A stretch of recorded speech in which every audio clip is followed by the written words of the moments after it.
Bonjour à tous.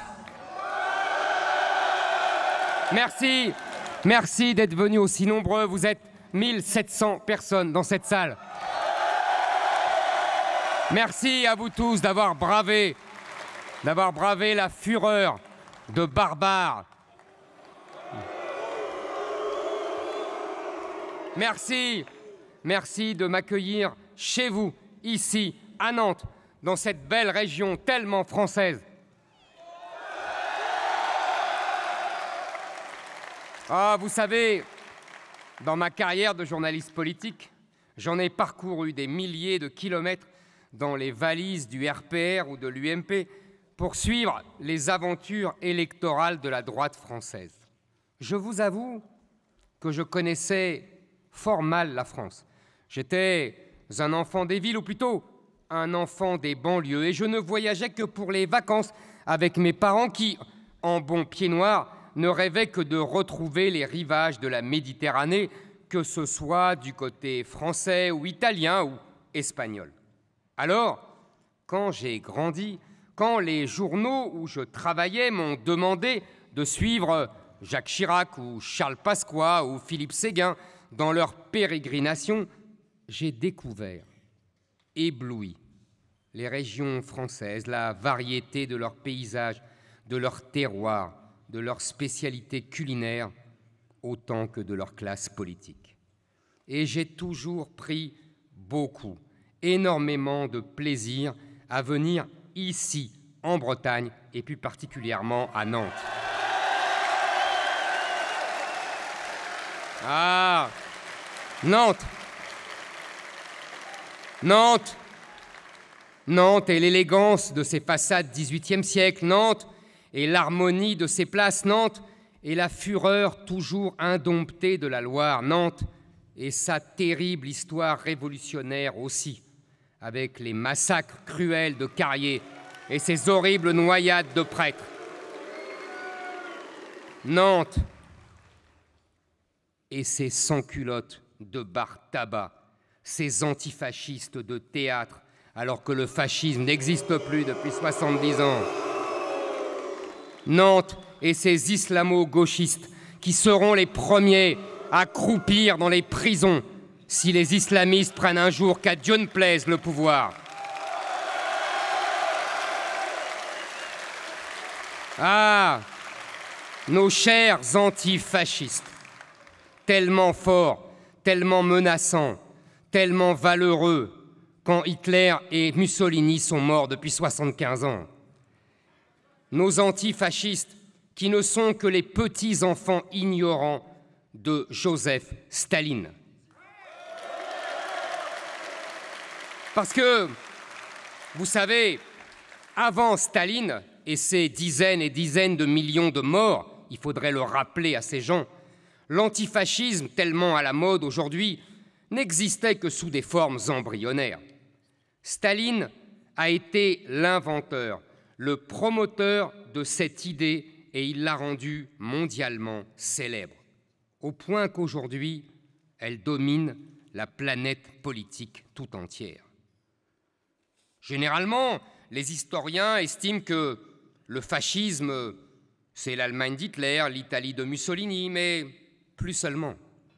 Car, selon Staline, depuis Staline, sont déclarés fascistes les démocrates, les libéraux, les patriotes, les croyants, les centristes, même de gauche.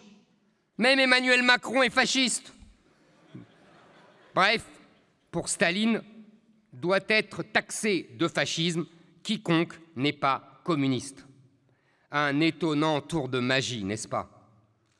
Ce trucage peut vous sembler grossier. Il constitue pourtant le plus grand coup de génie de la carrière de Joseph Staline. Car aujourd'hui, presque 100 ans plus tard, tous ces gauchistes, tous les socialistes et même tous les centristes et même une bonne partie de la droite sur les 5 continents, 24 heures sur 24, voient du fascisme partout, absolument partout, dans les familles, dans les entreprises, dans les livres, dans la langue, dans le passé, dans l'économie, dans la sexualité, dans les statuts, dans le catholicisme, partout, tous fascistes, sauf dans leur propre rang. Oui, Joseph Staline a gagné sur toute la ligne. Car aujourd'hui, 99,99% des politiciens de droite n'ont qu'une peur, qu'une crainte, qu'une frayeur, passer pour des fascistes. Pour cela, ils sont prêts à tout. Ils sont prêts à ne plus rien dire, à ne plus rien voir, à ne plus oser même penser. En somme, toute la politique française, toute la politique occidentale contemporaine fonctionne encore selon le vieux schéma stalinien qui ne s'est jamais aussi bien porté. Qu'on se le dise, mes amis, fascisme aujourd'hui est le mot le plus dangereux au monde. Il hante des milliards de cerveaux. Il détruit toute vie politique sur son passage. Il détruit toute vie intellectuelle sur son passage. Il est grand temps que cesse cette colonisation intellectuelle de l'humanité, voulue et calculée par le cerveau malade de Joseph Staline et qui, entre autres, censure tout débat sur l'immigration, la sécurité ou l'identité en France en 2022.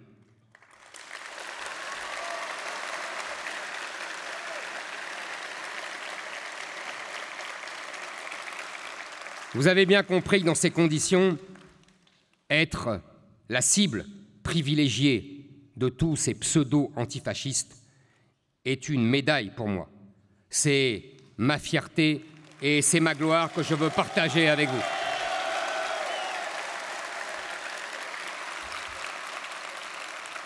Mais reprenons le cours de choses plus agréables et d'abord de Nantes.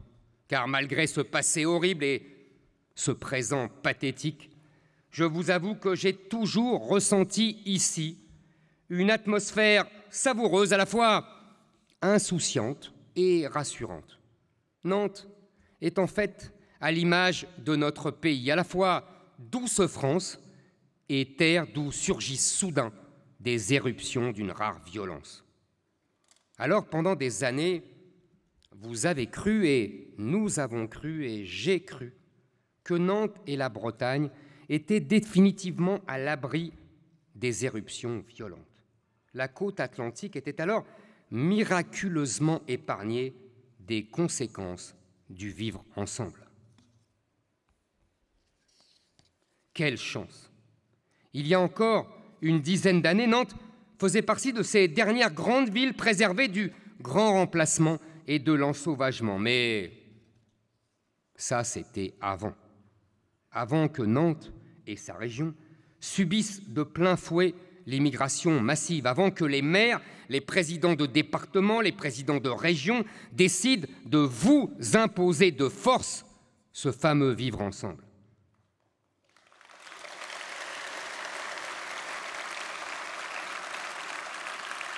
Mais vous le savez désormais, entre vivre et ensemble, il faut choisir. Car avec ce grand renversement, la gauche a rendu la vie moins douce et beaucoup plus dangereuse. Des villes comme Rennes ou Nantes ont changé de visage. Où sont passées ces petites villes bourgeoises pleines de douceur et de légèreté? Nantes, c'était Anne de Bretagne, c'était Cambronne, c'était Jules Verne, c'était Tabarly. Et Nantes aujourd'hui.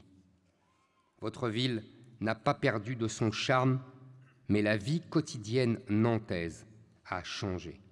Les agressions se sont multipliées, les règlements de compte se sont accumulés, la violence s'est propagée. Depuis le début de l'année, 44 fusillades ont été répertoriées à Nantes. 44 fusillades en 10 mois. Une fusillade par semaine. Non, non, ce n'est pas normal, non, ce n'est pas acceptable, non, on ne veut pas vivre avec, car avant, on vivait très bien sans.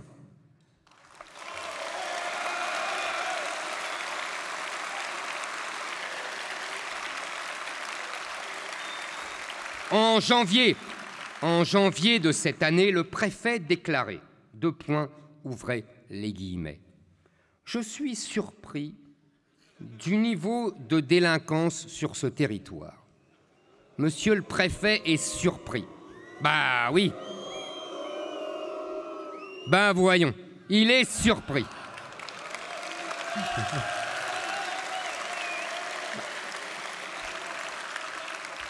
Ben, il est surpris, il n'est pas le seul. Personne n'aurait pu imaginer que Nantes puisse un jour perdre sa douceur de vivre. Mais il faut nous arrêter un instant sur cette surprise. Pourquoi le préfet est-il surpris? Pourquoi les maires de Nantes, comme de Rennes, ont-ils fait ainsi le malheur de leurs administrés? Pourquoi trouvent-ils encore une majorité d'électeurs qui votent pour eux? Pourquoi Ouest France dissimule-t-elle cette réalité dérangeante? Pourquoi une partie de l'électorat de droite choisit-elle des maires de gauche? Pourquoi les autorités ecclésiastiques et les autorités des autres confessions bénissent-elles cette politique criminelle, criminelle au sens propre du terme, puisqu'elle favorise le crime venu d'ailleurs et qu'elle martyrise les Français, les jeunes, les femmes, les vieilles dames et tous ceux qui sont ici les victimes des migrants?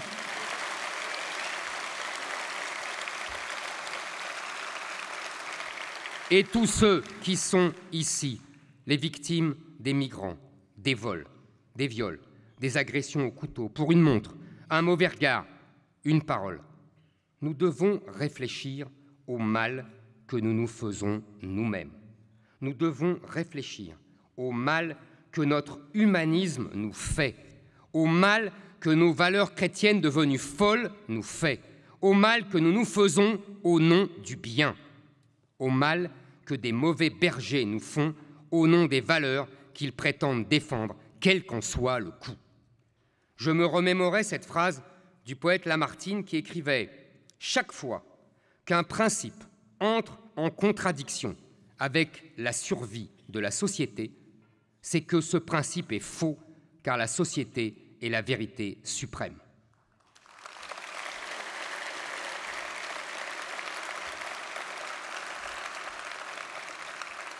Oui, mes chers amis, je vous le demande, je vous en conjure, ne tombez plus dans les panneaux enjôleurs de ces humanistes de bar tabac. Avec leurs mots doucereux, ils nous trompent. Avec leur culpabilisation, ils nous désarment. Avec leur ouverture à l'autre, ils nous tuent. Je revendique, comme le grand Lévi-Strauss, le droit de rester sourd aux valeurs de l'autre. Je revendique le droit de les critiquer et même de les combattre.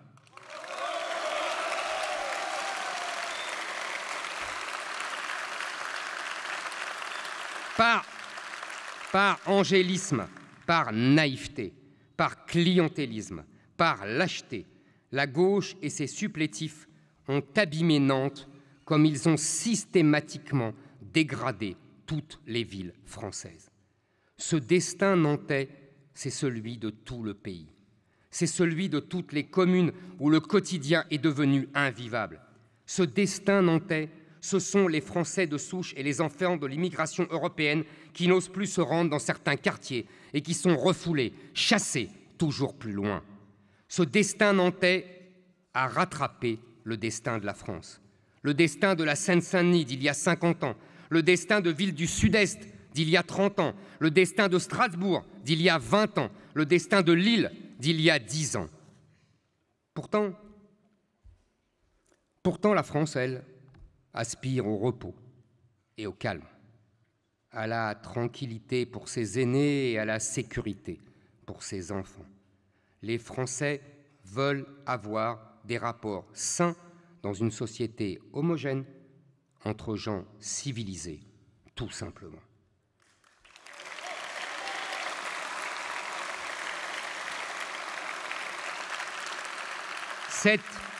Cette douceur de vivre dans nos villes, dans nos villages, c'est aussi une part de notre identité qu'il ne faut à aucun prix abandonner. Pour sauver ce mode de vie qui fait la jalousie du monde entier, nous devons avant tout arrêter les flux migratoires. Mais l'immigration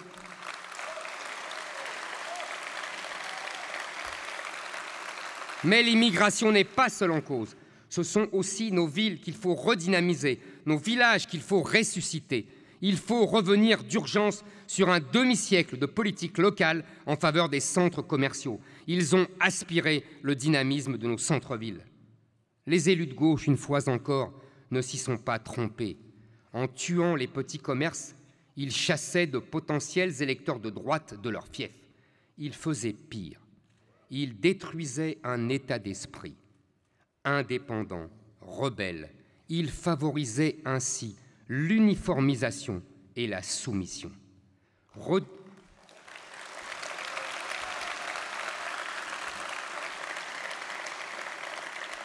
Redynamiser nos communes, c'est donc limiter la construction de nouvelles grandes surfaces à l'entrée des villes en imposant un moratoire à chaque nouveau projet de zone commerciale.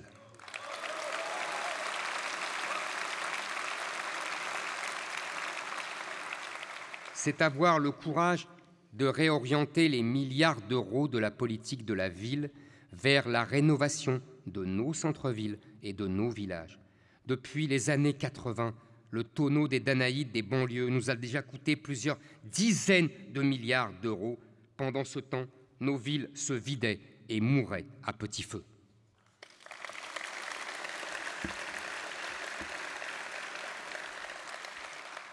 Concrètement, dès 2022, il faudrait transférer une grande partie des budgets de rénovation des banlieues vers une revitalisation de nos centres-villes et de nos petites communes.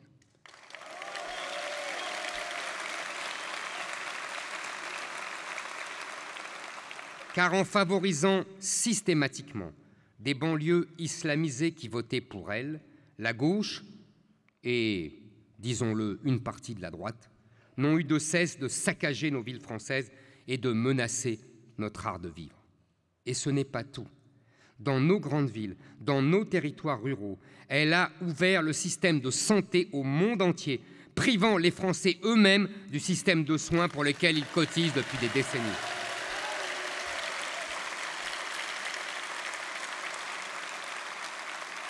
Nos hôpitaux sont saturés, nos urgences sont saturées. Les Français doivent attendre des heures pour voir un médecin. Ils doivent patienter des mois avant de consulter un spécialiste.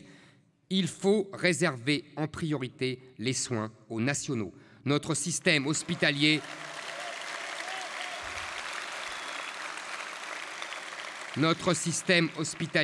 est malade de soigner le monde entier. En ouvrant notre système de santé au tiers-monde, on l'a tiers-mondisé.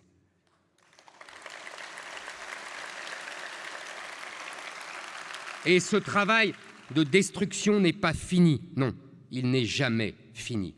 Après nos hôpitaux, après nos centres-villes, la gauche a trouvé une nouvelle cible à abattre, la maison individuelle. La ministre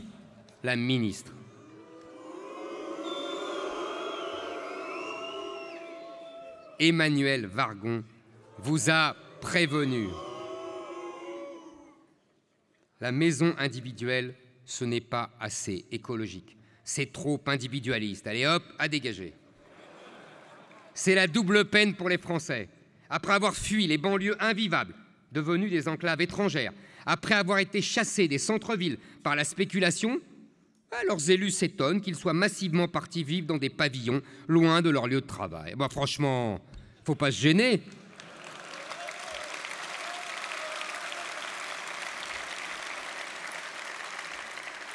Eux aussi sont surpris. Que de surprises dans ce bas monde. Non, écoutez, cessons ce jeu funeste. Il faut laisser les Français libres de s'installer où ils veulent et de se loger comme ils entendent, avec qui ils veulent vivre. Et pour ça, il faut faciliter l'accès à la propriété pour nos jeunes, en rendant par exemple déductibles de l'impôt sur le revenu les intérêts liés à l'acquisition d'une résidence principale.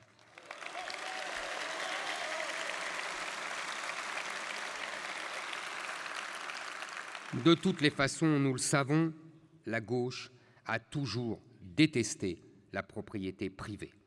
C'est peut-être pour cela que son laxisme et ses associations subventionnées défendent systématiquement les squats illégaux contre les honnêtes Français.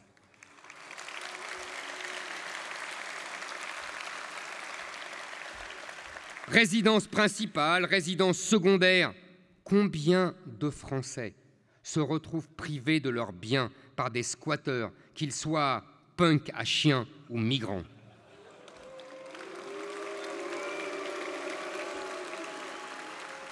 Là aussi, notre patience n'a que trop duré. Aux grands mots, les grands remèdes. Il faut systématiquement soutenir les préfets face aux associations gauchistes pour qu'ils appliquent la procédure administrative d'expulsion des squatteurs. Quand je dis il faut les soutenir, vous avez compris ce que je veux dire. Il faut les soutenir pour mieux les obliger à appliquer le pouvoir que leur donne désormais la loi. Et pour accélérer la procédure, on peut faciliter la preuve de domicile par simple attestation du maire. Défense de la propriété privée, expulsion systématique des squatteurs, voilà deux mesures simples qui doivent permettre de redynamiser l'accès à la propriété en ville. Mais c'est sans compter cette manie de la gauche municipale de scléroser nos communes en compliquant au maximum la vie des automobilistes. Leur dernière trouvaille, je vous le donne en mille, zone à faible émission, vignette critère, écrit avec AIR évidemment. Ils sont subtils ces gens. Tous ces dispositifs expulsent les catégories populaires des centres au profit des périphéries. C'est comme un péage qui n'ose pas dire son nom. Pour la gauche, c'est simple, moins de prolos, plus de vélos. Ah, la gauche est incorrigible. Elle se drape toujours dans les atours chatoyants de la Révolution française et, en vérité, elle passe son temps à en abroger les principes les plus sacrés. Ainsi, elle réinvente, à l'entrée des villes, au nom de l'écologie bien sûr, l'octroi que payaient, avant la Révolution, tous ceux qui voulaient rentrer en ville pour vendre leurs produits. De même, à l'école, elle favorise la discrimination positive pour les enfants de l'immigration. Elle réinvente ainsi les privilèges de la naissance. Mais alors, pourquoi, je vous le demande, avoir guillotiné les aristocrates il y a 2 siècles, qui défendaient justement ce même privilège de leur naissance au nom de leurs ancêtres glorieux? La gauche s'en prend aussi désormais aux chasseurs, en oubliant seulement que l'une des premières conquêtes, peut-être la première de la Révolution, fut justement ce droit de chasser pour tous qui était alors réservé à quelques-uns.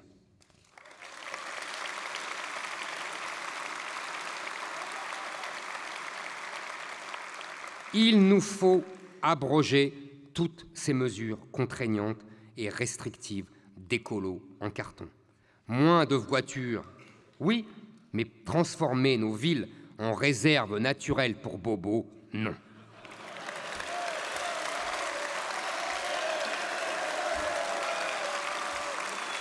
Eh oui, c'est la nouvelle mode. Ce sont des bobos des villes qui ne connaissent pas un arbre et qui ne savent pas faire la différence entre les différentes catégories d'herbes, qui font la morale aux Français des champs.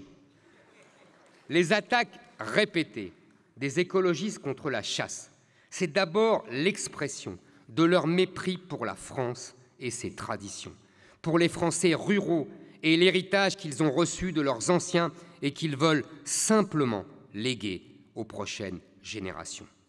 Ces bobos rêvent de villes sans pauvres et sans voitures, ils rêvent de villages sans coutumes et sans âme.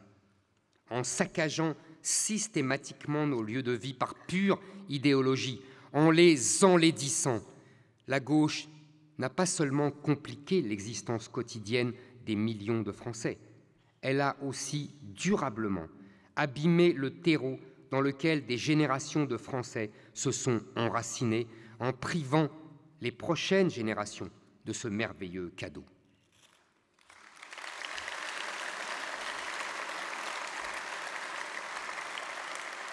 L'écrivain anglais Laurence Durrell écrivait Nous sommes les enfants de nos paysages. Et nos paysages, ce sont aussi les paysages urbains. Grandir dans les ruelles de Nantes, ce n'est pas grandir dans les ruelles de Strasbourg, de Marseille, de Paris. Chaque ville, chaque village, chaque commune, chaque bourgade possède ses habitudes, ses spécialités, ses coutumes, son esprit et son âme. C'est l'addition de toutes ces richesses qui rend notre pays si beau et si particulier.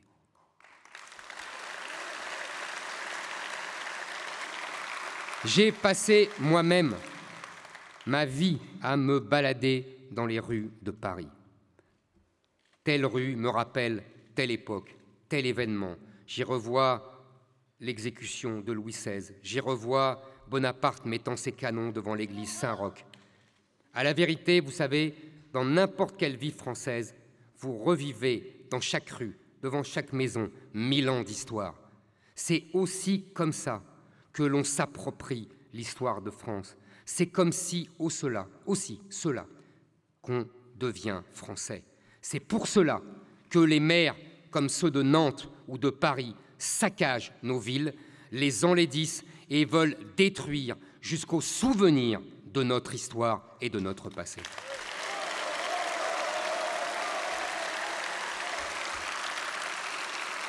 Car ce sont ces souvenirs, ces traditions, cette histoire, ces modes de vie qui impriment notre personnalité. Et même si chaque génération, bien sûr, a ses repères, que chaque famille a ses particularités, même si la ville évolue, qu'elle se transforme avec les années, les lieux de nos enfances donnent toujours une teinte unique à nos âmes. Le poète du Bellay écrivait « Heureux qui, comme Ulysse, a fait un beau voyage », ou comme celui-là qui conquit la toison, et puis est retourné, plein d'usages et raisons, vivre entre ses parents le reste de son âge. Quels que soient les voyages que nous entreprenons dans nos existences, nos villes et nos villages restent le terreau identitaire qui nourrit chaque Français.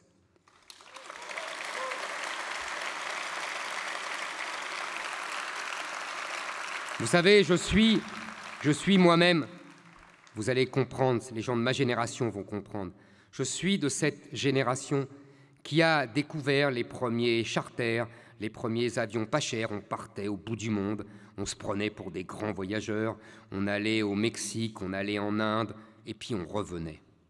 Et puis on revenait à Paris, à Nantes, à Marseille, à Nice, à Strasbourg. Et on était fascinés, je dis bien fascinés, par la beauté de notre pays, par la beauté de nos villes, à nul autre pareil, par la gentillesse, je dis bien la gentillesse, des gens qui y vivaient, elle aussi, à nul autre pareil. Nous devons conserver ce trésor et nous devons le défendre farouchement contre tous ceux qui veulent nous en priver.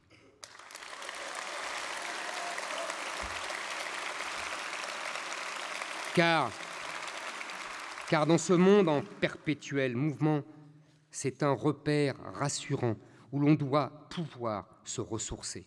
Mais prise en tenaille entre immigration et gentrification, comme l'on dit, les communes françaises se vident de leur essence. Nous devons rendre à nos villes leur identité régionale. Nous devons rendre à nos villes leur douceur de vivre. Nous devons léguer à nos enfants ces petits trésors français où l'existence avait une saveur si particulière. Nous devons retrouver le plaisir de vivre en ville et retrouver la fierté de nos belles cités françaises. Notre art de vivre, mes amis, n'a pas dit son dernier mot. Nos villes et nos villages n'ont pas dit leur dernier mot. La France n'a pas dit son dernier mot.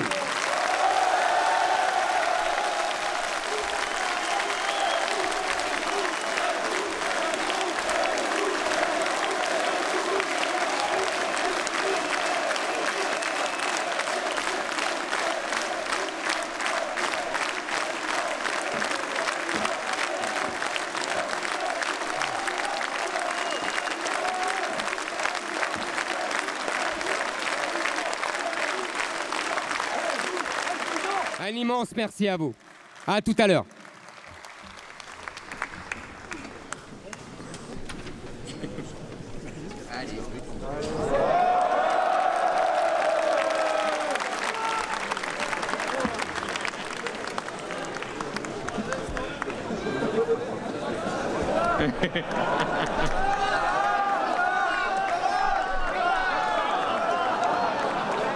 Enfin, Bien, mesdames je ne suis pas un homme facile, arrêtez.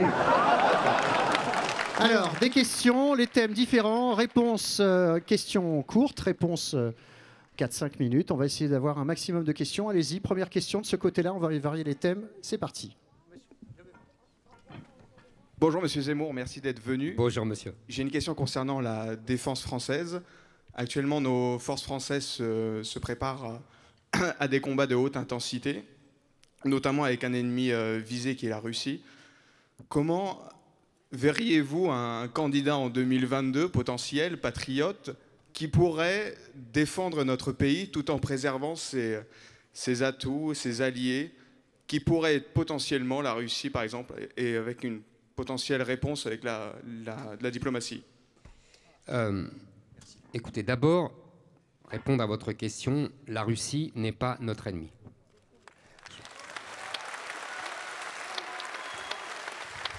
Il faudrait que nos dirigeants et les dirigeants européens se rendent compte que l'URSS est tombée il y a 30 ans. Ça, c'est comme Hitler et Mussolini. Il y a des choses comme ça, les gens sont encore dans les guerres du passé. La Russie n'est pas notre ennemi. Ce sont les Américains qui font tout pour nous séparer de la Russie. Vous savez, je n'invente rien et je n'ai pas l'âme particulièrement complotiste, comme on dit aujourd'hui. C'est écrit noir sur blanc dans le livre de M. Brzezinski, conseiller de Jimmy Carter et de Barack Obama, donc conseiller de tous les présidents démocrates, un peu l'équivalent de Kissinger pour le camp démocrate, et qu'il a expliqué très honnêtement et très benoîtement. C'est toute la leçon qu'ont tirée les Américains de la géopolitique, on peut dire, qui est une invention de la fin du 19e siècle, une invention, je dirais, germano-américaine, entre des grands penseurs allemands et américains, mais finalement c'était les mêmes, puisque les grands penseurs qui étaient américains étaient d'origine allemande. Donc on peut dire que la géopolitique est une invention allemande de la fin du 19e siècle, et qui explique que celui qui tient le cœur de l'Eurasie tient le monde. Et le cœur de l'Eurasie, c'est entre nous, les Français, les Allemands et la Russie. Et donc les Américains ont décidé délibérément de nous séparer, quoi qu'il en coûte, de la Russie. Et régulièrement, on me raconte que les conseillers des présidents américains, quel que soit bien sûr le parti, qu'ils soient républicains ou démocrates, pour cela ils font la même politique, passent régulièrement dans les capitales européennes pour réveiller le sentiment anti-russe. C'est particulièrement facile en Pologne, mais ils ne lésinent pas sur les autres capitales. Donc ça, c'est la première question à votre réponse. La deuxième question à votre réponse, si vous voulez, je ne sais pas si vous avez vu les images absolument fascinantes et sidérantes de la rencontre aujourd'hui entre Joe Biden et Emmanuel Macron. Je vous assure que vous pouvez siffler parce que c'était impressionnant. Allez voir ça où vous voulez sur les réseaux sociaux, allez voir ça sur votre téléphone, sur votre écran télévisé. Vous ne serez pas déçus. Je n'ai jamais vu, je crois que je n'ai jamais vu de mémoire de Français de ma génération, je n'ai jamais vu une telle humiliation. Le côté paternaliste avec lequel, et méprisant, avec lequel Joe Biden a traité Emmanuel Macron, avait quelque chose d'absolument fascinant. Non seulement il nous a enlevé notre contrat sur l'Australie avec une brutalité rare, mais en plus, il se moque ostensiblement d'Emmanuel Macron quand l'autre vient se plaindre. C'est incroyable à regarder. Je vous invite vraiment tous à le regarder et on comprend les relations des États-Unis avec ses alliés et avec la France en particulier. Je pourrais refaire Je me souviens l'avoir fait une fois quand j'étais encore sur CNews dans Face à l'info, mais ça durerait trop longtemps. L'histoire des relations américaines et françaises de tout le XXe siècle, comment en vérité les Américains nous ont toujours soutenus pour mieux nous abattre et nous ont toujours aidés pour mieux sauver l'Allemagne. C'est toute une histoire du XXe siècle à relire, loin des sentiers battus. Tout ça pour vous dire que je pense que nous devons arrêter de faire confiance aux Américains. Il nous faut... Je pense qu'en plus, les Américains, comme l'avait très bien compris le général de Gaulle, n'auraient pas risqué une bombe atomique sur leur ville pour la France ou l'Allemagne. L'Allemagne, ce n'est pas la même chose. L'Allemagne, depuis 1945, a décidé que son sort était scellé et qu'elle ne se révolterait jamais plus contre les Américains. On peut les comprendre, ils ont rasé je ne sais combien de villes, et je peux vous dire qu'ils leur ont laissé un souvenir impérissable. Donc désormais, c'est fini, ils se soumettent, quoi qu'il en coûte, quoi qu'il en soit, aux Américains. Et ce ne sont que les chimères françaises, en particulier d'Emmanuel Macron, du couple franco-allemand, de l'autonomie stratégique européenne, toutes ces chimères qui n'existent pas et qui n'existeront jamais et qui ont une conséquence, c'est que pour ne pas lâcher les Allemands, nous nous soumettons toujours aux Américains, puisque les Allemands nous ramènent toujours à la soumission aux Américains. Merci. Une fois, et je vais très vite, hein, parce que une fois qu'on a dit cela, une fois qu'on a posé ce diagnostic-là, une fois qu'on a dit, voilà, nous devons refaire ce qu'a fait le général de Gaulle, c'est-à-dire sortir du commandement militaire intégré de l'OTAN, nous ne sommes pas quittes pour autant, parce qu'à partir de là commencent les difficultés. C'est-à-dire que nous devons évidemment reconstituer un appareil militaire digne de ce nom. Nous devons faire un effort financier énorme sur nos armées, sur notre industrie militaire et ne pas lésiner sur ces budgets-là. Pendant 30 ans, depuis la fin du mur de Berlin, nous avons, vous connaissez l'expression célèbre, tiré les dividendes de la paix. Ce fut une catastrophe. Ce fut une erreur grossière. Nous le payons aujourd'hui. Je pense que nous devons absolument reconstituer une armée. Vous savez, notre armée est formidable, hein. Nos soldats sont formidables, ils sont valeureux, combatifs, mais ils ont un seul défaut. Notre armée est échantillonnesque. Nous avons de tout, mais en petit échantillon. Ce qui fait qu'au bout de 3 jours, pour nous, la guerre s'arrête et qu'on doit demander des bombes, des cartouches, tout aux Américains. On ne peut pas continuer comme ça. Donc pour cela, il faut mettre plus d'argent sur la table. C'est la première chose. Et deuxièmement, ça aura un avantage, c'est que nous dynamiserons, nous renforcerons notre industrie de défense, qui est une de nos meilleures industries, je dirais une de nos dernières industries. Et arrêter avec ces vraies fausses coopérations où l'on sacrifie tout, comme le SCAF, où les Allemands n'ont qu'une obsession et qu'un objectif, nous prendre nos secrets de fabrication qu'ils n'ont pas. Donc vous voyez, il faut reconsidérer complètement notre politique de défense selon des principes que je qualifierais de gaulliens, si ce terme désormais n'avait pas été quelque peu dévoyé. Merci. Une question sur votre gauche, côté gradin là-bas, tout au fond de la salle, sur votre gauche. Allez-y, monsieur, parlez. Bonjour, monsieur Zemmour. Bonjour, monsieur. Alors vous, votre priorité, c'est la survie de la France, mais vous nous dites que donc la priorité absolue factuelle, c'est l'immigration, c'est-à-dire qu'il faut la gérer et la contrôler. Moi, j'aimerais vous poser une question par rapport à la responsabilité de l'État français, non pas des Français, mais de l'État, de sa politique. Et est-ce qu'on n'a pas une responsabilité, notamment dans l'éducation et la disparition de certaines institutions qui permettaient une unité parmi le peuple, comme par exemple le service militaire, où il y en avait d'autres, mais par exemple aussi l'apprentissage de l'histoire. Est-ce que ça aussi, c'est pas une priorité absolue de refaire des Français? Vous parlez d'or parce que vous parlez comme moi, donc je suis très heureux. Vous savez, Léopold Sédar Senghor, l'ancien président, le premier président du Sénégal, avait une formule que je trouve très parlante et très juste. Quand ses amis sénégalais, africains en général, se plaignaient de la colonisation de la France, il répondait « Pour être colonisé, il faut être colonisable ». C'est-à-dire qu'il faut être assez affaibli pour que les autres se disent « Ah bah tiens, on va se jeter là-dessus comme une proie ». Donc vous avez tout à fait raison, nos faiblesses, notre état de danger de mort est d'abord de notre fait.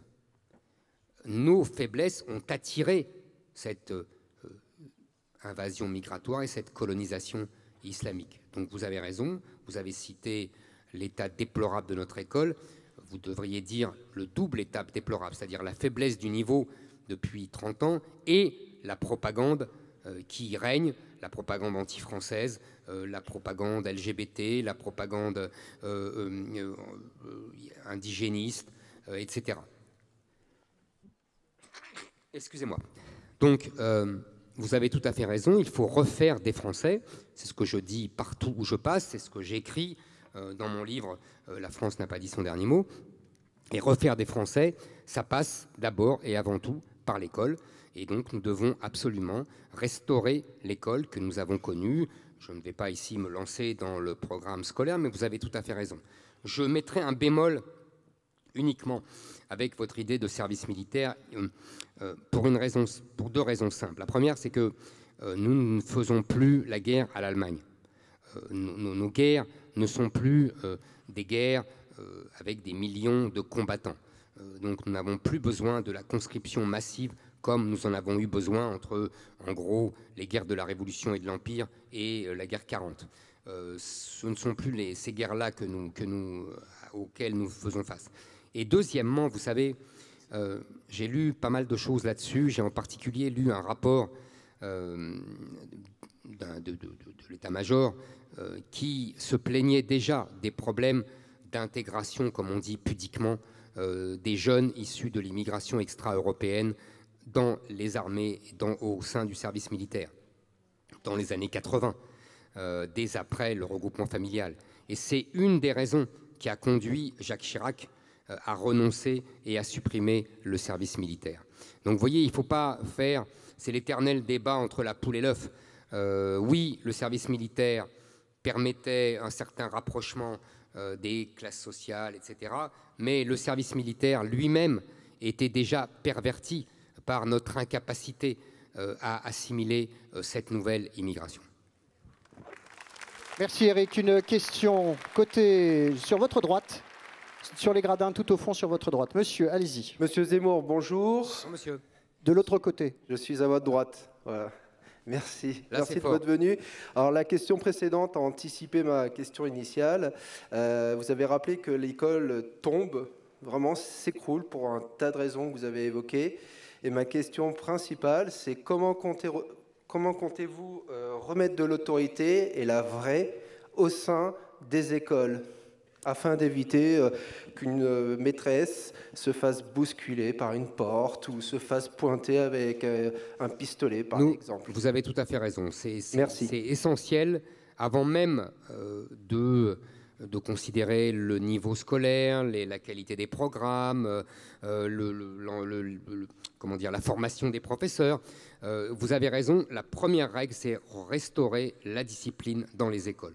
Je pense qu'il faut simplement, mais ça ne va pas être aisé, il faut restaurer l'autorité des professeurs, il ne faut plus les abandonner, il ne faut plus faire pas de vagues comme ils disent eux-mêmes, il faut que la hiérarchie les soutienne, il faut surtout punir et sanctionner et les enfants et leurs parents.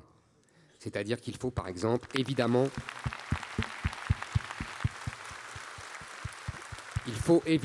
supprimer les aides sociales et les allocations sociales aux parents dont les enfants sont des voyous à l'école.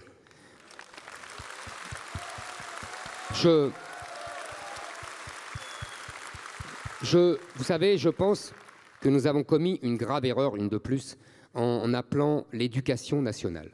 L'éducation, c'est le rôle des parents. L'instruction, c'est le rôle de l'école. Les parents doivent cesser de considérer qu'ils peuvent donner comme ça des enfants qui sont des demi-barbares. Vous savez, Hannah Arendt disait « Chaque nouvelle génération est une génération de barbares que les parents doivent civiliser. » Nous avons renoncé à civiliser ces enfants. Les parents doivent de nouveau civiliser leurs enfants et sinon ils seront sanctionnés pour cela. Merci Eric. Ah pardon.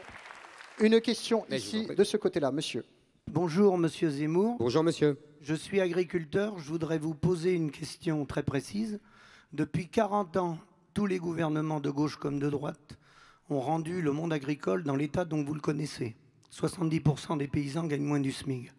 Seuls la viticulture et les grands céréaliers sont au-dessus de cette rémunération. Pourquoi ? Parce que la libre circulation des biens, des hommes, des marchandises, des capitaux, sans aucune régulation à nos frontières, ont créé des oligopoles. Vous en connaissez 3, c'est les GMS. Mais ce qui est beaucoup moins connu et inconnu des médias, c'est l'oligopole de la transformation. C'est-à-dire un acteur principal sur les abattoirs, le groupe Bigard, 2 acheteurs de veaux en situation d'oligopole dans toute l'Europe, des Hollandais, à un point où on est rendu à tuer les veaux dans les exploitations parce qu'ils valent 10 €. 2 acteurs majeurs dans la production laitière, une coopérative Lactalis, un au niveau européen, le groupe LDC. Et le tout couronné, c'est que les présidents de l'agroalimentaire et des coopératives sont en cogestion avec le syndicat et ce sont les mêmes personnes. Vous voulez dire la FNSEA? Tout à fait.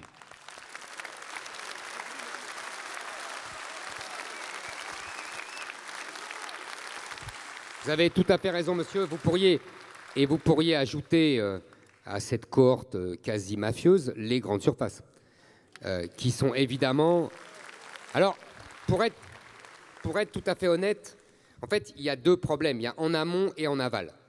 Il y a en amont, c'est les accords de libre-échange qui ont été multipliés et qui donc permettent à des aliments de venir du monde entier sans avoir du tout les normes que nous respectons, nous, et que nos agriculteurs respectent.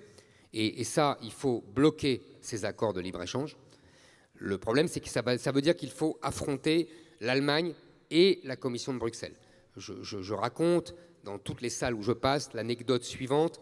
En 2000, sous Sarkozy, 2008 je crois, Nicolas Sarkozy essayait de défendre les agriculteurs français dans les négociations commerciales et Barroso, qui était à l'époque, qui est un Portugais, qui était à l'époque président de la Commission européenne, lui a dit « Mais arrête Nicolas, tu ne vas pas sacrifier les automobiles allemandes pour quelques poulets. » Je pense que c'est tout à fait l'esprit qui règne à Bruxelles et qui fait qu'à chaque fois, nous sommes sacrifiés et nos agriculteurs sont sacrifiés.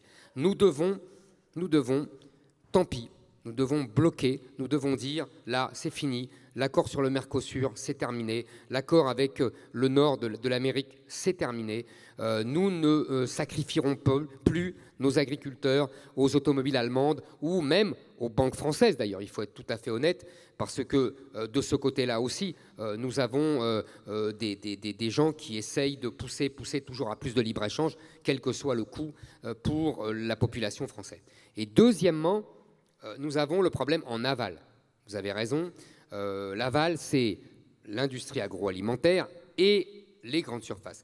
D'ailleurs, deux adversaires, si j'ose dire, mais qui sont eux-mêmes adversaires entre eux. Il faut être tout à fait honnête et équanime. C'est-à-dire qu'il y a une bataille entre les grandes surfaces et l'agroalimentaire pour pouvoir prendre le plus de marge. Évidemment, là-dedans, les agriculteurs sont le pot de terre contre les 2 pots de fer. Là, il n'y a pas photo. Je pense que la responsabilité de l'État, c'est même sa première responsabilité, et d'ailleurs qu'Emmanuel Macron, comme toujours, il voit les problèmes, mais finalement, il renonce à les traiter. Il a très bien vu, vous connaissez ça mieux que moi, la loi Egalim dès 2018, il propose, par exemple, Édouard Philippe propose un moratoire sur la création des grandes surfaces. Et puis finalement, il renonce. C'est tout à fait l'esprit du en même temps macronien. On voit les sujets, on voit les problèmes. Il n'y a pas comment dire, il n'y a pas à mentir. On ne va pas dire qu'il ne voit pas les problèmes. Mais finalement, il renonce devant à les traiter parce que les intérêts sont trop grands. Je pense que c'est ça, il faut rompre avec ça. Et ça demande un pouvoir qui ne soit pas dans la main de ces grands groupes de grandes surfaces, etc. Merci beaucoup, monsieur. Une question, jeune homme, ici.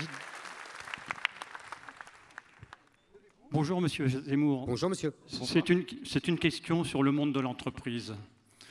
Instaurer la participation dans l'entreprise a été pour le général de Gaulle un souci constant attesté par de nombreux écrits. Pour lui, la participation dans l'entreprise était un impératif qui devait porter à la fois sur le capital et les responsabilités afin que les travailleurs ne soient plus seulement des salariés, mais des associés. C'est la fameuse expression de l'association Capital-Travail qui transcende celui de la lutte des classes, modèle soi-disant de progrès, toujours présent chez les émules du marxisme-léninisme. Ma question est celle-ci. La question sociale est toujours présente dans le monde de l'entreprise. La création des comités d'entreprise, l'intéressement aux fruits de l'expansion sont des aménagements et un progrès certain qu'il convient de maintenir. Mais ceci n'empêche pas, lorsque l'entreprise est en crise, de voir revenir aussitôt le face-à-face plutôt que le côte-à-côte. Ma question est donc, peut-on espérer dans le mouvement qui se crée, qui va vous accompagner, une instance de réflexion sur la réforme de l'entreprise en continuité de la pensée du général de Gaulle? Merci. C'est une très bonne question, très intéressante et qui prolonge ma réflexion politique. Je vous la livre telle qu'elle. Je constate effectivement, comme vous, la fascination persistante, alors même que le communisme est mort depuis 30 ans, pour la lutte des classes. Une fascination, d'ailleurs, qui n'est pas exclusivement l'apanage de la gauche. Il y a à droite, en particulier au Rassemblement national, la même fascination pour cette lutte des classes qu'on place sous le bloc populaire. Et il y a de l'autre côté, à droite, un aveuglement similaire, c'est-à-dire que les intérêts des classes populaires dans la mondialisation ont été sacrifiés au profit du culte du marché. Et finalement, je pense, vous avez cité le général de Gaulle, qu'est-ce que c'est politiquement que le général de Gaulle? C'est une synthèse, c'est une alliance entre des classes populaires qu'on arrache à la gauche, en l'occurrence à son époque, qu'on arrache au Parti communiste, donc qu'on arrache aux gens qui veulent la lutte des classes, et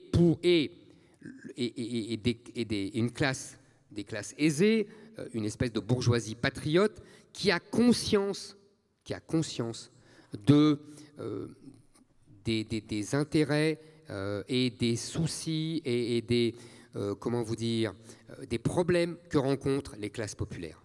C'est-à-dire qu'il y a d'un côté des classes populaires qui sont d'abord patriotes et qui ne veulent pas égorger le bourgeois, et de l'autre côté, il y a des bourgeois, entre guillemets, qui ont une vraie conscience sociale et qui, au nom de la patrie, considèrent qu'ils doivent tendre la main aux classes populaires de leur pays.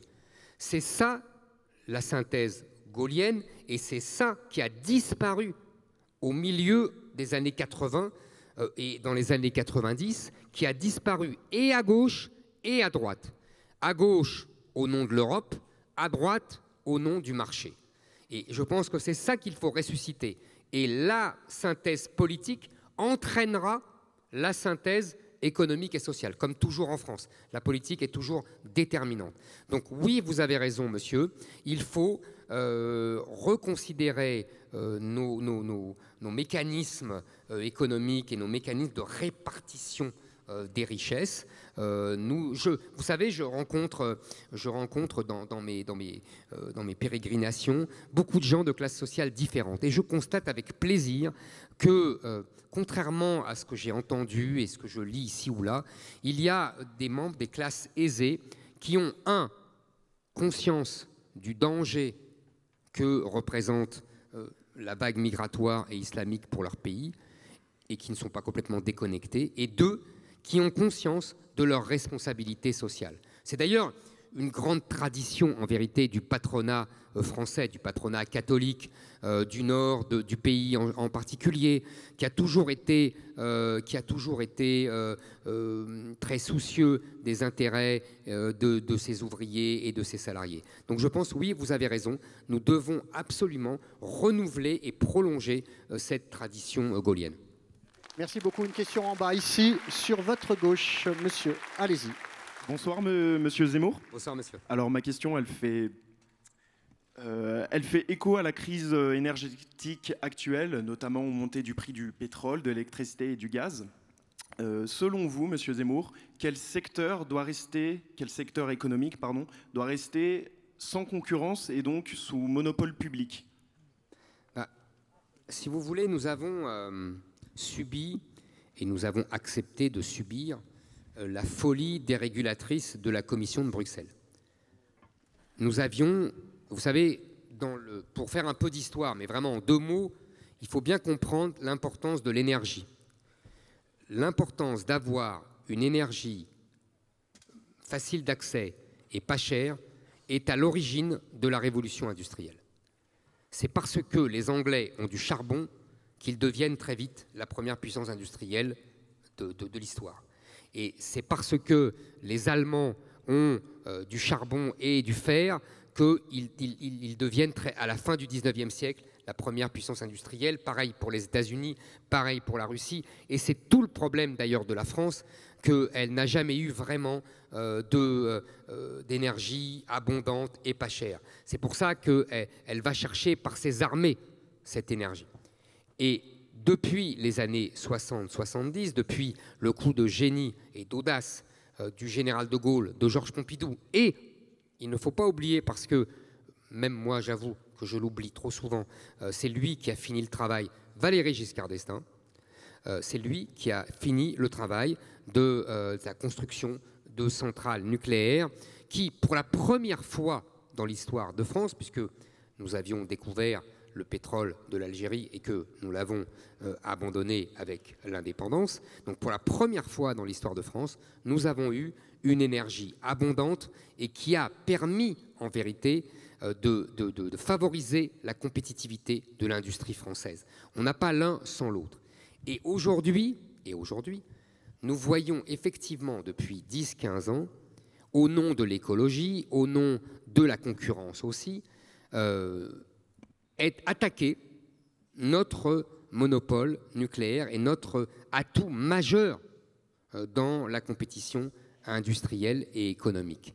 Et le crime de nos gouvernements, c'est qu'au nom de l'Europe et maintenant au nom de l'écologie, ils ont donné l'impression de s'aborder cette énergie nucléaire.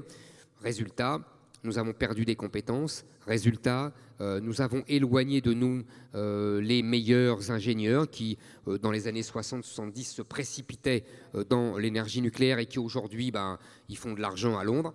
Vous voyez, c'est ça le drame. Et une fois de plus, et vraiment le hasard de vos questions, mais une fois de plus, Emmanuel Macron a mis 4 ans et demi à comprendre cette problématique. Alors vous avez vu maintenant, il fait feu de tout bois, il parle de nucléaire tous les jours. Mais pendant 4 ans, il a fermé Fessenheim. Franchement, Fessenheim, je me souviens très bien pourquoi on a annoncé la fermeture de Fessenheim. C'était pour permettre à Madame Aubry et pour Madame Duflot de trouver un accord électoral pour 30 députés verts. Non mais, franchement, moi je veux bien. Après tout, les combines politiques, ça peut être rigolo quand on est riche et bien portant. Mais là, franchement, c'est indigne. En plus, M. Macron aurait très bien pu dire, mais moi, Je me moque complètement des accords entre M. Hollande, M. Aubry, tout ça, c'est tellement loin, c'est le monde d'avant, c'est le monde de dinosaures. Moi, je ne connais pas leurs accords et leurs combines. Non.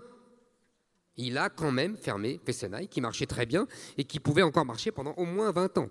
C'est lui qui a arrêté la technologie Astrid en 2018, alors que cette technologie était très prometteuse puisqu'elle nous permettait, comme vous avez l'air de le savoir, de faire de l'énergie à partir de déchets nucléaires.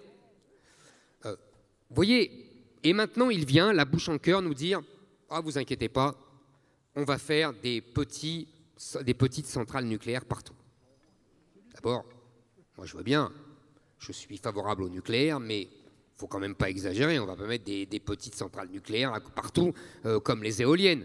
Bon, et puis deuxièmement, entre nous, hein, on a perdu cette compétence. On ne l'a pas. En vérité, les Russes l'ont, les Chinois l'ont, mais on ne l'a plus.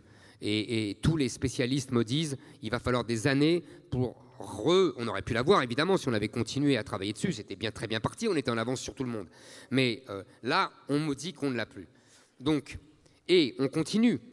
On me dit, de toute façon, il faudra baisser la part du nucléaire à 50%. Ça, c'est... Ils ont décidé ça dans leur tête depuis 10 ans. On ne sait pas pourquoi 50, pourquoi pas 40, pourquoi pas 60. Magie de la technocratie française. Mais surtout, on nous dit, bah vous comprenez, le reste sera pris par les éoliennes. Ah, formidable les éoliennes. Formidable. Les mêmes qui défendent les éoliennes sont pour la sauvegarde des espèces animales, ça tue des milliers d'oiseaux, sont pour la beauté des paysages, ça enlaidit nos paysages, sont contre le réchauffement climatique, ils nous donnent des leçons tous les 4 matins. Or, comme vous le savez, comme l'énergie éolienne est une énergie intermittente, qu'elle ne produit que 25% de ses capacités, quand il n'y a pas de vent, qu'est-ce qu'on fait? Eh bien, on va chercher du gaz, oh, et du charbon, oh, ça alors, très mauvais pour le climat.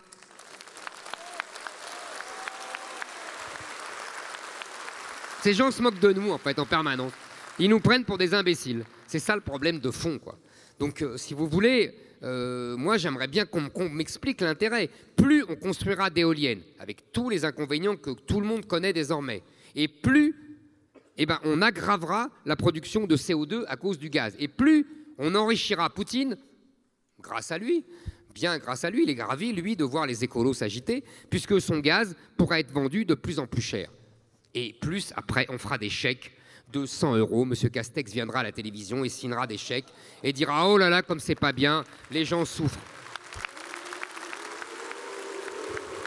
Et en plus, le comble du comble, c'est que si on critique cela, on vous dit « Mais vous êtes méchants, vous savez, vous n'aimez pas les pauvres, mais quelle horreur !» On se fout de nous, quoi. Merci beaucoup. Une question ici, de ce côté-là, madame. Bonjour, madame.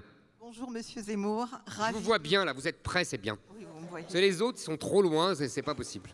Et réciproquement. Merci. Je suis ravie de vous voir à Nantes et je voudrais vous dire à quel point les pseudo-antifas qui sont à l'extérieur, les pseudo-journalistes qui sont à l'intérieur, le crâne aussi.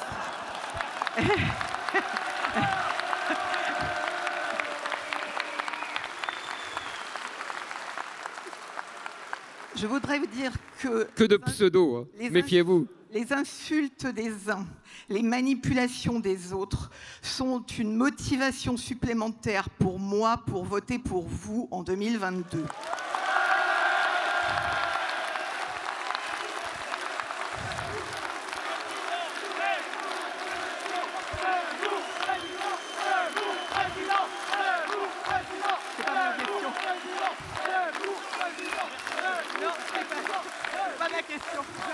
Moi, chère madame,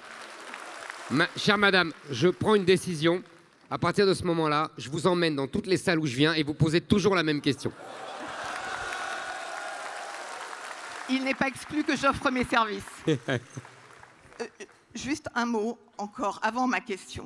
Je vous en prie. Un message à Monsieur Macron, à Monsieur Plenel et à l'intégralité du syndicat de la magistrature. Je veux les informer que nous nous attendons à des manipulations de leur part et que ça produira exactement le même effet que ce que je viens de dire.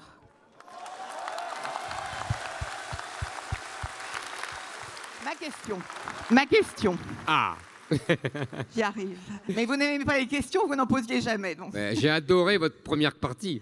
Vous adorez la seconde, j'espère. D'ailleurs, vous n'avez même pas besoin de poser une question, c'est parfait comme ça. Allez-y, madame. Je voulais aborder un sujet que vous avez évoqué tout à l'heure concernant le rapprochement entre le bloc populaire, dont je suis issue, et un bloc plus élitaire, entre guillemets, où je suis aujourd'hui, en passant par toutes les classes moyennes à moyennes supérieures. Moi, j'observe dans ma vie depuis toujours qu'il y a en fait deux sujets qui peuvent les rapprocher. Il y en a un que vous abordez, et ô combien, et avec quelle efficacité, qui est immigration, islamisme, intégration... Enfin, insécurité, pardon, et identité, voilà. Donc ça, c'est le premier bloc. Le deuxième dont je souhaite vous parler, c'est l'assistanat. Je pense que les gens, qu'ils soient comme monsieur, et j'en ai dans ma famille, de modestes éleveurs ou agriculteurs, qu'ils soient des petits employés, qu'ils soient des gens qui vont à l'usine tous les matins, qui se lèvent et qui peinent sur la chaîne, des gens qui sont des fonctionnaires, petits ou grands fonctionnaires, des gens qui sont artisans, commerçants, des gens qui sont CSP+, mais qui ont la France chevillée au cœur. Tous ces gens ont aussi ce point commun de ne pas supporter de travailler énormément, de payer des impôts énormément, et qu'à côté de ça, il y a des gens qui passent leur vie à être des chômeurs professionnels qui ne veulent pas voter.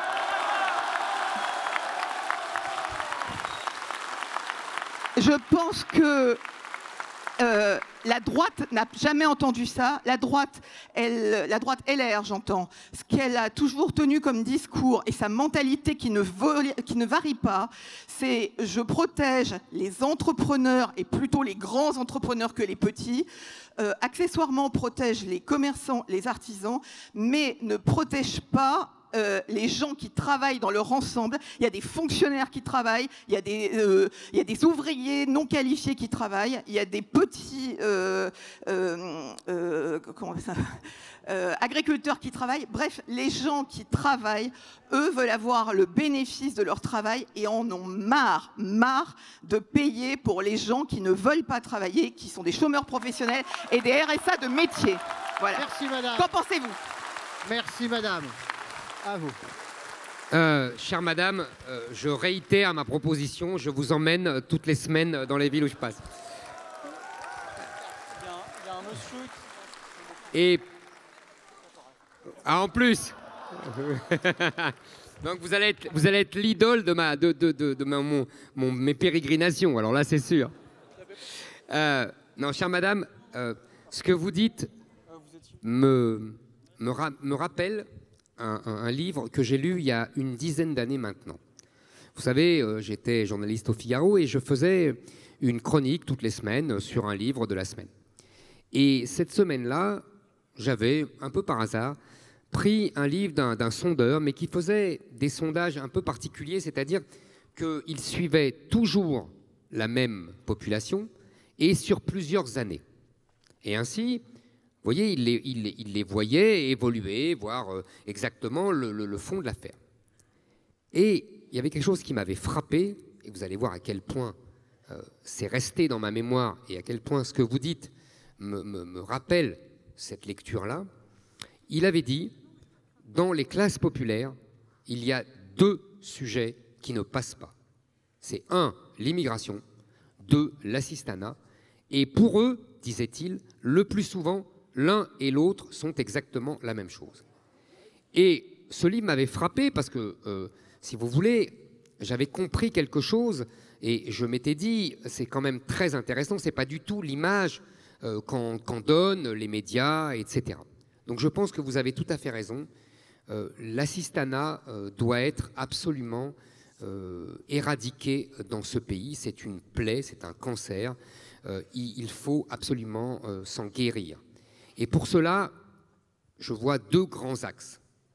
Le premier, c'est que la solidarité redevienne nationale. C'est-à-dire que nous devons réserver notre solidarité à nos compatriotes. Allocation RSA, allocation familiale, allocation logement, priorité au logement social, etc.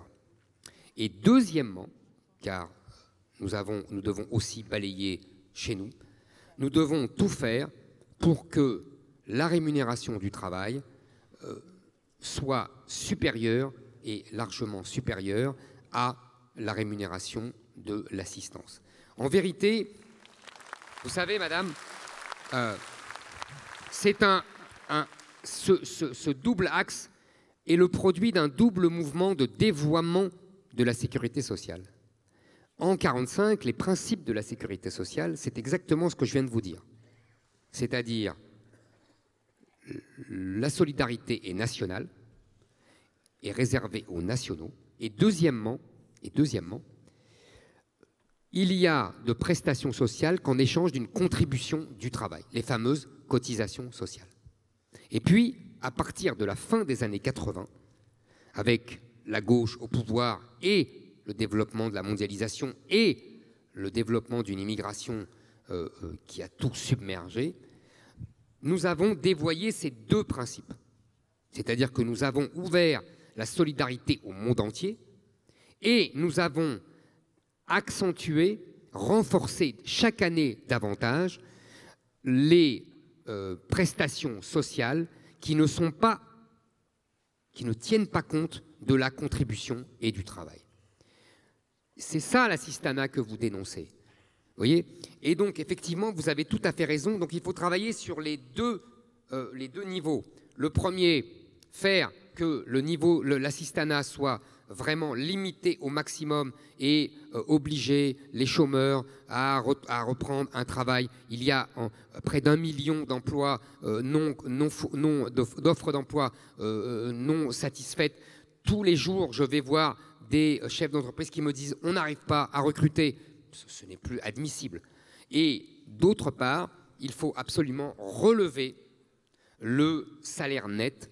Il y a un vrai problème en France, c'est que le SMIC est trop haut pour la concurrence mondiale et qu'il est trop bas pour vivre. Nous devons absolument sortir de ce dilemme et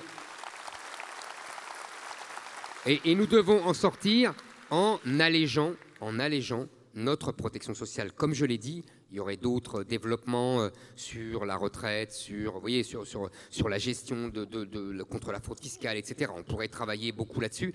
Mais en tout cas, il faut alléger notre protection sociale pour permettre des baisses de charges significatives qui permettent à nos entreprises de mieux rémunérer le salaire net, qu'il y ait un meilleur écart entre le salaire net et le salaire brut, qui est absolument le salaire net étant trop faible. Donc vous voyez, il y a toute une action, il y a de multiples actions qui doivent converger, mais vous avez raison sur la philosophie, c'est vraiment les deux axes que nous devons promouvoir et défendre.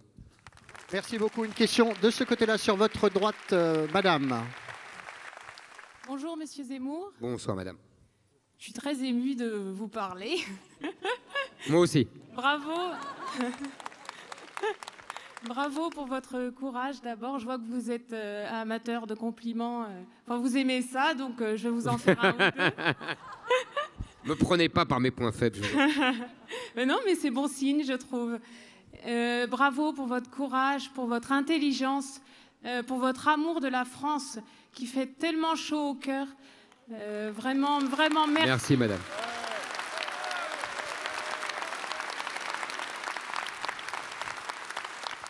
Arrêtez, parce que les journalistes vont dire que je vous ai payé. Alors...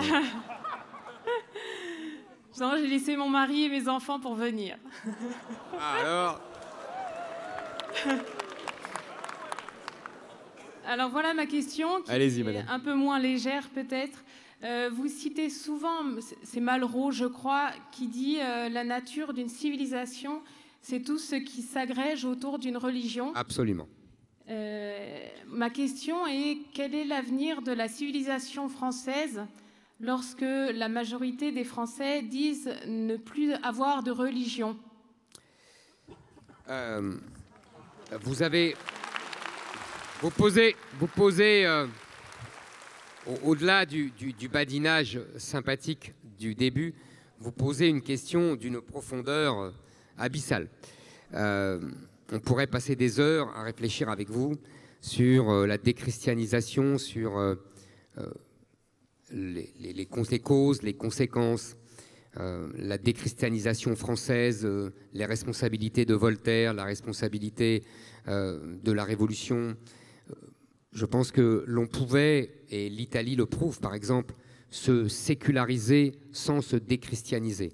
Car ça finit par atteindre notre identité, car, comme je le dis sans cesse, le christianisme est partie intégrante de notre identité. Et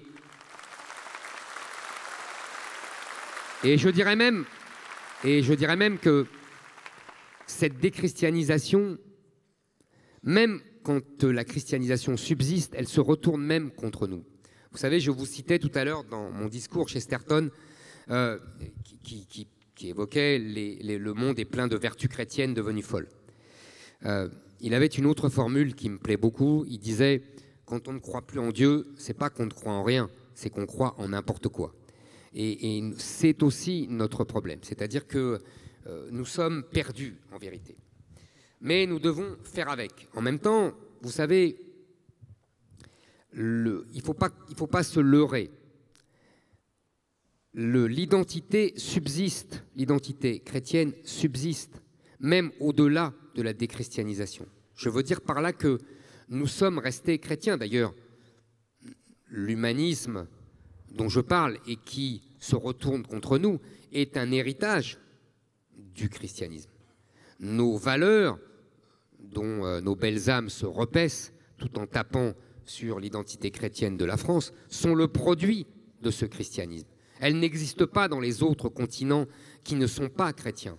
La notion même de citoyenneté est le propre de notre univers qui a mêlé l'influence chrétienne et l'influence gréco-romaine.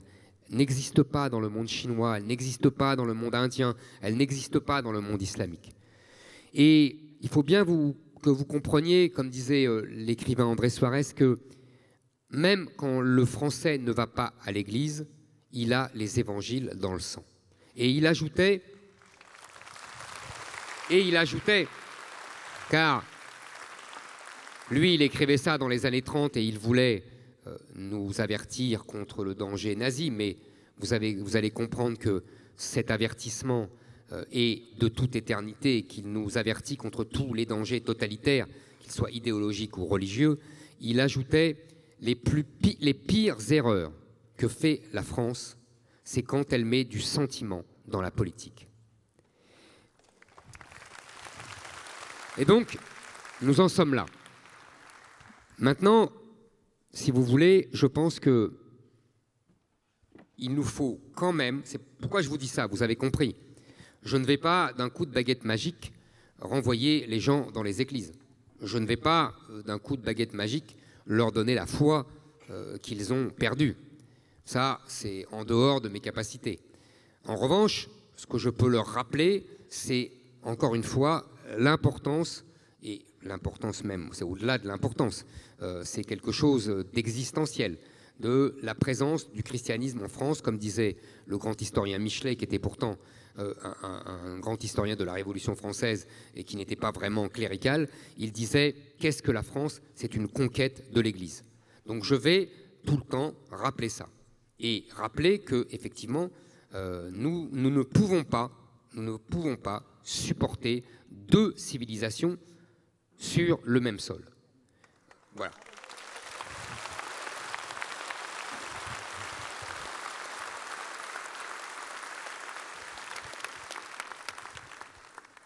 Merci. Bonjour. Une dernière question là-bas. On va devoir arrêter notre séance de questions pour que vous puissiez aller à la dédicace. Et Eric dédicacera jusqu'au dernier bouquin, je crois. Oui, comme d'habitude. Comme d'habitude. Allez, dernière question, monsieur. C'est parti. Bonjour, monsieur Zemmour. Je suis très impressionné de vous voir. Bonsoir, monsieur. Je voulais vous dire que j'ai beaucoup d'estime pour vous et je suis très admiratif. Je suis ici. Ah, ça y est, je vous vois. Voilà, c'est vous qui me donnez envie de me lever le matin. Voilà, je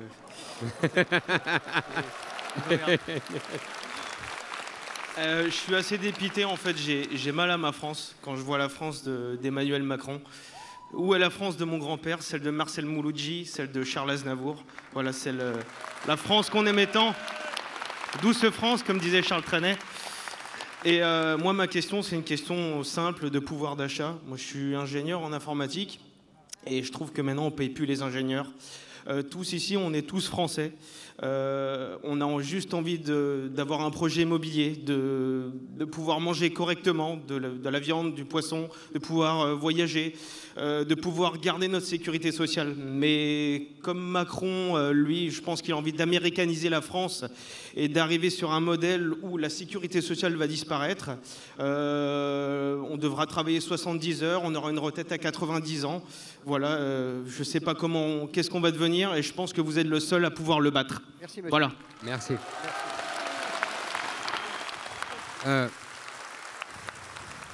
Merci beaucoup, monsieur.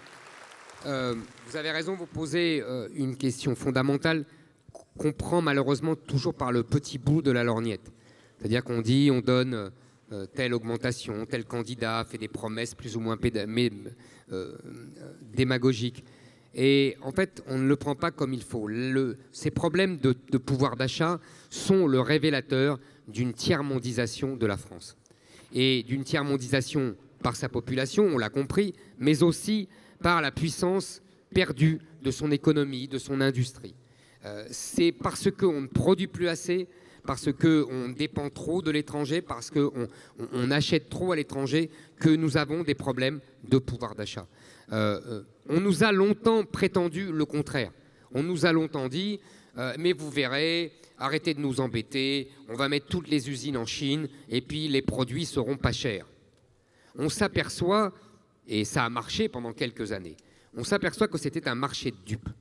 Car aujourd'hui, tous les produits, nous sommes dépendants de tous ces produits et donc nous sommes à la merci de ces pays étrangers où nous avons délocalisé nos entreprises. Nous avons appauvri nos salariés puisqu'ils nous ont perdu leur travail, puisque nous avons transformé notre économie en une économie de service où, comme vous le savez très bien, les gens sont moins bien payés, où il y a moins de promotion sociale et finalement, nous avons fait un marché de dupes.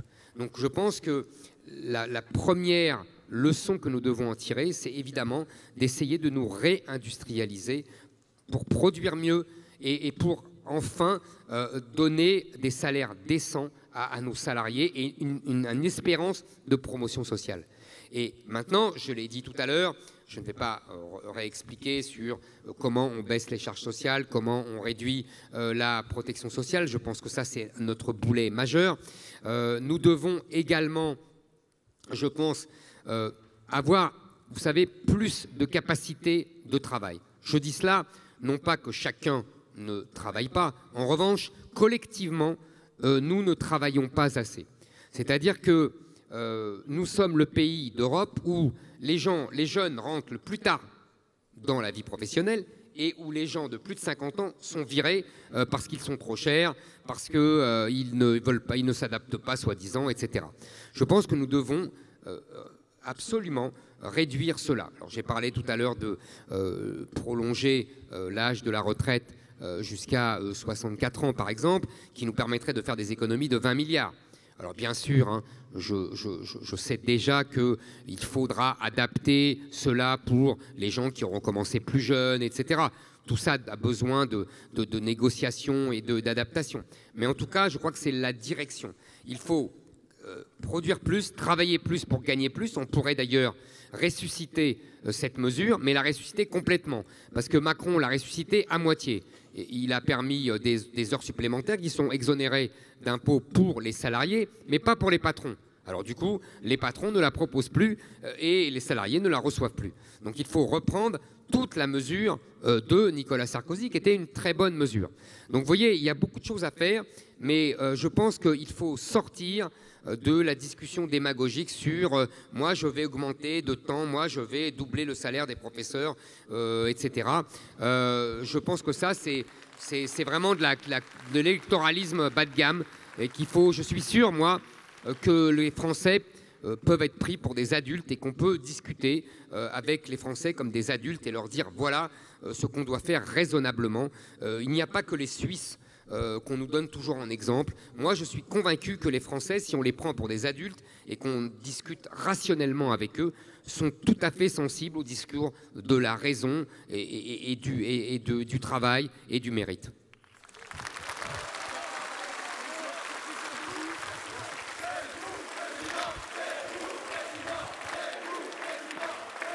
En tout cas, je voulais vous dire un merci particulier à vous qui avez bravé.